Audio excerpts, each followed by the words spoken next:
नमस्कार साथियों, आज देश जी के ट्रिक में आप सभी का स्वागत है। दोस्तों, इस वीडियो में मैं रेलवे आरपीएफ कांस्टेबल एग्जाम 2024 के लिए जीके जीएस का टॉप 50 महत्वपूर्ण प्रश्नों को कराने वाला हूं, जो कि आपके एग्जाम्स के लिए काफी ज्यादा महत्वपूर्ण रहने वाला है। तो साथियों, इस वीडियो को आप बड़ी ही ध्यानपूर्वक एंड तक जरूर देखिएगा।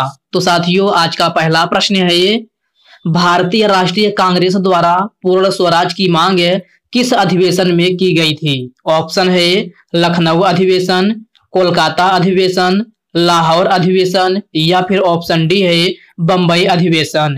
तो साथियों, भारतीय राष्ट्रीय कांग्रेस द्वारा पूर्ण स्वराज की मांग जो है लाहौर अधिवेशन में की गई थी।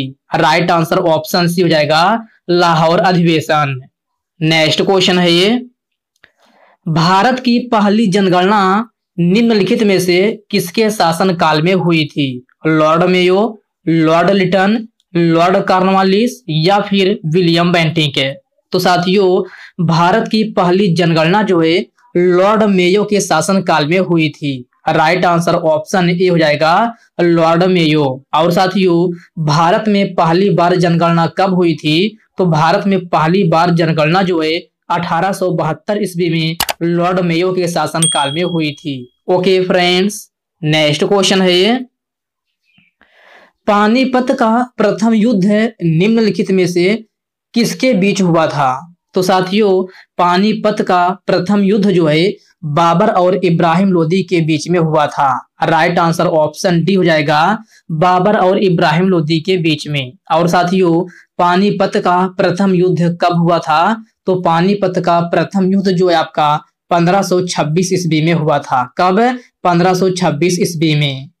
अगला प्रश्न है ये, मुस्लिम लीग की स्थापना किस वर्ष हुई थी? ऑप्शन है 1906 में, 1907 में, 1909 या फिर 1905 में। तो साथियों, मुस्लिम लीग की स्थापना जो है 1906 ईस्वी में हुई थी। राइट आंसर ऑप्शन ए हो जाएगा, 1906 ईस्वी में, जिसकी संस्थापक जो है आगा खां था। कौन? आगा खां। ओके फ्रेंड्स, इस पॉइंट को भी आप जरूर ध्यान में रखिएगा। भारतीय संविधान के किस अनुसूची में 22 भाषाओं का वर्णन है? 8वीं अनुसूची, 7वीं अनुसूची, 5वीं अनुसूची या फिर ऑप्शन डी है 11वीं अनुसूची। तो साथियों, इस प्रश्न में आपसे पूछा गया है कि भारतीय संविधान के किस अनुसूची में 22 भाषाओं का वर्णन है? तो साथियों, इस प्रश्न का करेक्ट आंसर ऑप्शन ए हो जाएगा, 8वीं अनुसूची। 8वीं अनुसूची में जो है आपका 22 भाषाओं का वर्णन है। तो इसको आप अच्छे से जरूर ध्यान में रखिएगा। ओके फ्रेंड्स, नेक्स्ट क्वेश्चन है, मौर्य वंश के बाद दक्षिण भारत में सबसे प्रभावशाली राजवंश कौन सा था? ऑप्शन है पाल वंश, सातवाहन वंश, खिलजी वंश या फिर ऑप्शन डी है इनमें से कोई नहीं। तो मेरे प्यारे साथियों, मौर्य वंश के बाद दक्षिण में सबसे प्रभावशाली राजवंश जो था आपका सातवाहन वंश था। तो प्रश्न नंबर 6 का करेक्ट आंसर ऑप्शन बी बन जाएगा। ओके फ्रेंड्स, क्लियर है? चलिए बढ़ते हैं नेक्स्ट क्वेश्चन की ओर। नेक्स्ट क्वेश्चन आपसे पूछा गया है, भारत का पहला समाचार पत्र किसने प्रकाशित किया था? ऑप्शन है सरदार पटेल, बाल गंगाधर तिलक, जेम्स बॉन्ड या फिर ऑप्शन डी है जेम्स ए हिक्की। तो साथियों, भारत का पहला समाचार पत्र जो है जेम्स ए हिक्की ने प्रकाशित किया था। करेक्ट आंसर ऑप्शन डी हो जाएगा। असहयोग आंदोलन निम्नलिखित में से कब हुआ था? 1920 में, 1922 में, 1925 या फिर 1921। तो साथियों, असहयोग आंदोलन जो है आपका 1920 ईस्वी में हुआ था। राइट आंसर ऑप्शन ए हो जाएगा, 1 अगस्त 1920 में जो है आपका असहयोग आंदोलन हुआ था। तो इसको आप अच्छे से जरूर ध्यान में रखिएगा। जीएनपी का फुल फॉर्म क्या होता है? तो मेरे प्यारे साथियों, जीएनपी का फुल फॉर्म जो है ग्रॉस नेशनल प्रोडक्ट होता है। क्या? Gross national product. तो प्रश्न नंबर 9 का करेक्ट आंसर जो है ऑप्शन है सी हो जाएगा। ओके फ्रेंड्स, नेक्स्ट क्वेश्चन है ये, टिहरी बांध परियोजना किस राज्य में स्थित है? इसका ऑप्शन है राजस्थान, उत्तराखंड, महाराष्ट्र या फिर कर्नाटक। तो साथियों टिहरी बांध परियोजना जो है आपका उत्तराखंड राज्य में स्थित है। प्रश्न नंबर 11 का करेक्ट आंसर ऑप्शन बी बन जाएगा। सन 1962 में भारत और किस देश के बीच में युद्ध हुआ था? तो मेरे प्यारे साथियों सन 1962 में भारत और चीन के बीच में युद्ध हुआ था। प्रश्न नंबर 12 का करेक्ट आंसर ऑप्शन डी हो जाएगा। नेक्स्ट क्वेश्चन है 86वां संविधान संशोधन किस वर्ष हुआ था? तो साथियों आपको बताना है कि 86वां संविधान संशोधन किस वर्ष हुआ था। इसका ऑप्शन है 2002 में, 2004 में, 2006 या फिर 2005। तो साथियों 86वां संविधान संशोधन जो है आपका यह है 2002 ईस्वी में हुआ था। राइट आंसर ऑप्शन ए हो जाएगा 2002 में। टी बाला सरस्वती का संबंध निम्न में से किस नृत्य शैली से है? भरतनाट्यम, कथकली, कुचिपुड़ी या फिर कथक। तो साथियों टी बाला सरस्वती का संबंध आपसे पूछा गया है, तो टी बाला सरस्वती का संबंध जो है भरतनाट्यम लोक नृत्य शैली से है। राइट आंसर ऑप्शन ए हो जाएगा। और साथियों भरतनाट्यम नृत्य शैली किस राज्य की है? तो साथियों यह आपका तमिलनाडु की है। कहाँ की? तमिलनाडु की। वही कथकली की बात की जाए तो यह आपका केरल राज्य की है। कुचिपुड़ी कहाँ की है? तो यह आंध्र प्रदेश की है। और कथक पूछा जाए तो यह आपका यूपी का है। कहाँ का? यूपी का। ओके फ्रेंड्स, इन पॉइंट को आप अच्छे से जरूर में ध्यान रखिएगा। इस प्रश्न में आपसे टी बाला सरस्वती का पूछा गया था, तो इनका संबंध भरतनाट्यम से है, जो कि करेक्ट आंसर ऑप्शन ए हो जाएगा। चेराओ कहाँ का प्रसिद्ध लोक नृत्य शैली है? त्रिपुरा, मेघालय, मिजोरम या फिर केरल। तो साथियों चेराओ जो है आपका यह कहाँ का है? तो मिजोरम का नृत्य है। राइट आंसर ऑप्शन सी हो जाएगा। गरबा लोक नृत्य शैली भारत के किस राज्य से संबंधित है? ऑप्शन है केरल, गुजरात, मणिपुर या फिर महाराष्ट्र।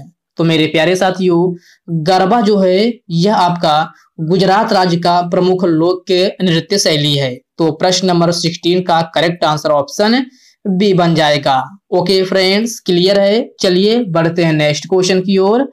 नेक्स्ट क्वेश्चन आपसे पूछा गया है वित्त आयोग भारतीय संविधान के किस अनुच्छेद में है? तो साथियों इसका ऑप्शन है अनुच्छेद 143, अनुच्छेद 155, अनुच्छेद 226 या फिर ऑप्शन डी है अनुच्छेद 280। तो साथियों वित्त आयोग आपसे पूछा गया है, तो वित्त आयोग आपका भारतीय संविधान के अनुच्छेद 280 में है। तो प्रश्न नंबर 17 का करेक्ट आंसर ऑप्शन डी बन जाएगा। ओके फ्रेंड्स, नेक्स्ट क्वेश्चन है ये बक्सर का युद्ध निम्नलिखित में से किस वर्ष हुआ था? तो मेरे प्यारे साथियों बक्सर का युद्ध जो है आपका 1764 ईस्वी में हुआ था। राइट आंसर ऑप्शन बी हो जाएगा 1764 ईस्वी में। ओके फ्रेंड्स, याद रखना। नेक्स्ट क्वेश्चन है ये निम्नलिखित में से अरावली की सबसे ऊंची चोटी कौन सी है? ऑप्शन है गुरु शिखर, अन्नामलाई, महेंद्रगिरी या फिर ऑप्शन डी है इनमें से कोई नहीं। तो साथियों अरावली की सबसे ऊंची चोटी आपसे पूछा गया है, तो अरावली की सबसे ऊंची चोटी जो है आपका गुरु शिखर है। राइट आंसर ऑप्शन ए हो जाएगा गुरु शिखर। और साथियों गुरु शिखर की ऊंचाई कितनी है? तो गुरु शिखर पर्वत चोटी की कुल ऊंचाई 1722 मीटर है। कितना? 1722 मीटर इसकी ऊंचाई है। और साथियों गुरु शिखर किस राज्य में है? तो यह आपका राजस्थान में है। कहाँ? राजस्थान में। ओके फ्रेंड्स, क्लियर है। चलिए बढ़ते हैं नेक्स्ट क्वेश्चन की ओर। नेक्स्ट क्वेश्चन आपसे पूछा गया है सालाबाई संधि के समय भारत का गवर्नर जनरल कौन था? इसका ऑप्शन है William Bentinck, Lord Macaulay, Warren Hasting या फिर लॉर्ड लिटन। तो साथियों सालाबाई संधि के समय भारत के गवर्नर जनरल जो थे आपके ये है वारेन हेस्टिंग था। कौन है? Warren Hasting. प्रश्न नंबर 20 का करेक्ट आंसर ऑप्शन सी हो जाएगा। भारतीय संविधान का अनुच्छेद 360 है किससे संबंधित है? Very very most important question है, स्टार मार्क जरूर लगा लीजिएगा। तो साथियों, भारतीय संविधान का अनुच्छेद 360 का संबंध आपसे पूछा गया है, जिसका ऑप्शन है राष्ट्रीय आपात, राष्ट्रपति शासन, नगर पालिका या फिर वित्तीय आपात। तो साथियों, भारतीय संविधान का अनुच्छेद 360 का संबंध जो है आपका वित्तीय आपात से है। करेक्ट आंसर ऑप्शन डी हो जाएगा, वित्तीय आपात।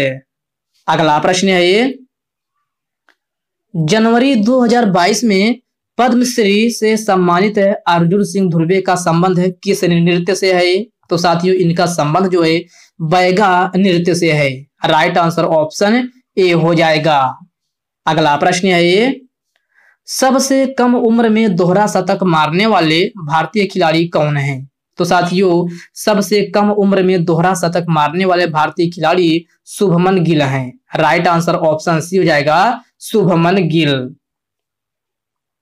समानता का अधिकार भारतीय संविधान के किन अनुच्छेदों में वर्णित है? तो साथियों, यह अनुच्छेद 14 से लेकर 18 तक वर्णित है।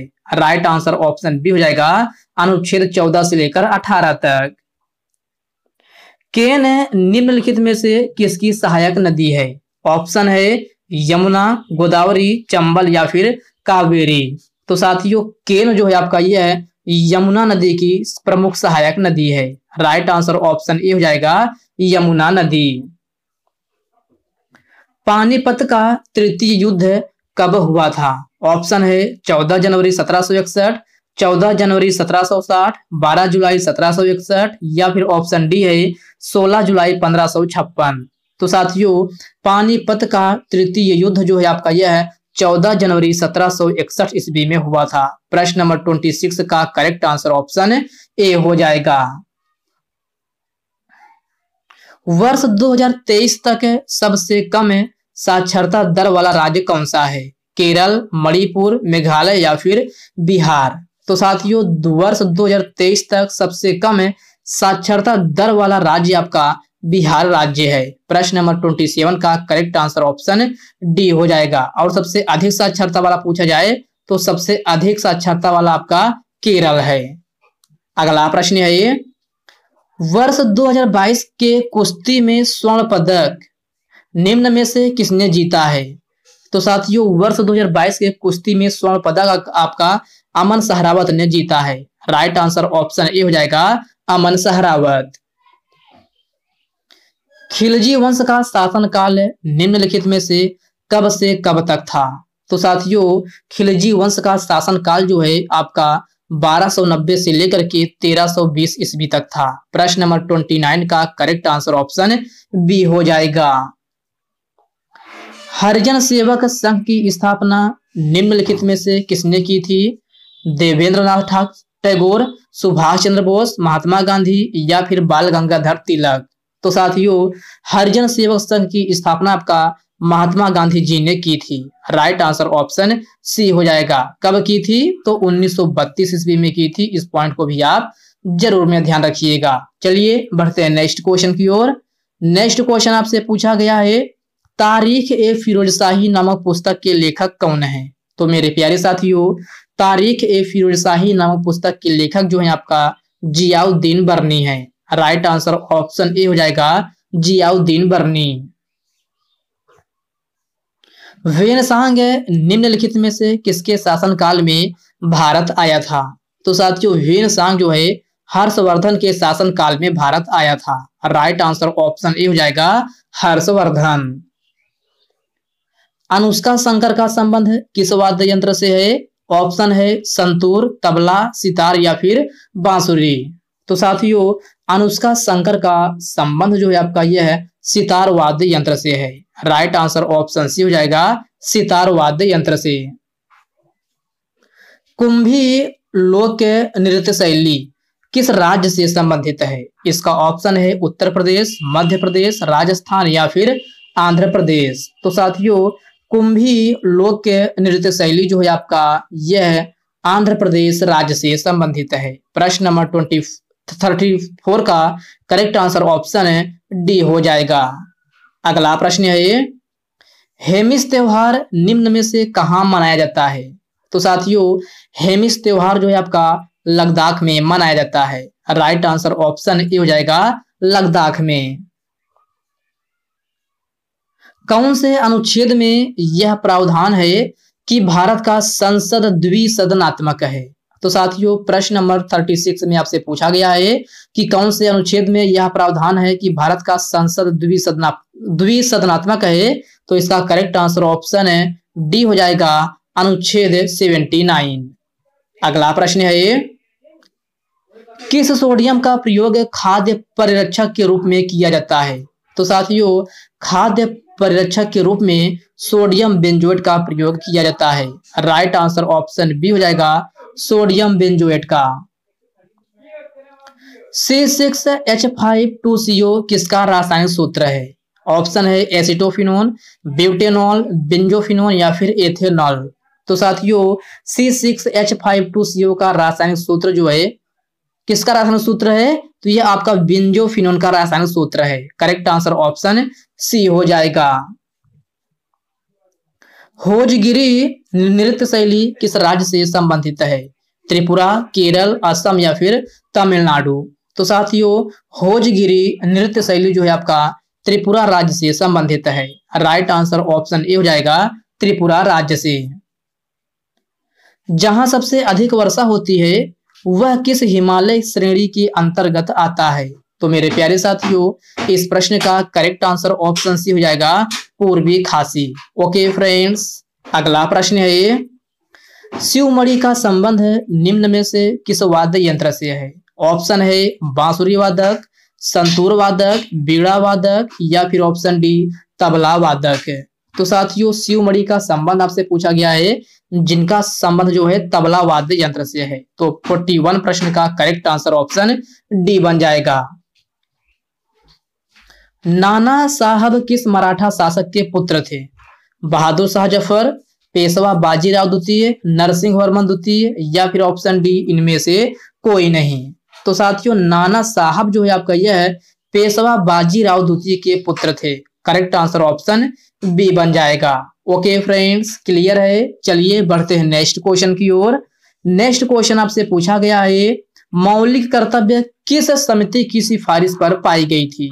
तो साथियों मौलिक कर्तव्य जो है स्वर्ण सिंह समिति की सिफारिश पर पाई गई थी। 44 प्रश्न का करेक्ट आंसर ऑप्शन ए बन जाएगा। अगला प्रश्न है, जनगणना 2011 के अनुसार भारत का बाल लिंगानुपात कितना है? तो साथियों इसका ऑप्शन है 1084, 986, 914 या फिर 922। तो साथियों जनगणना 2011 के अनुसार भारत का बाल लिंगानुपात पूछा गया है। तो साथियों इसका करेक्ट आंसर ऑप्शन सी हो जाएगा 914। 914 जो है जनगणना 2011 के अनुसार भारत का बाल लिंगानुपात है। तो इस पॉइंट को आप अच्छे से जरूर ध्यान में रखिएगा। तो साथियों आज के इस वीडियो में बस इतने प्रश्न करते हैं। साथियों इस वीडियो में मैंने आपको 45 क्वेश्चन कराया है।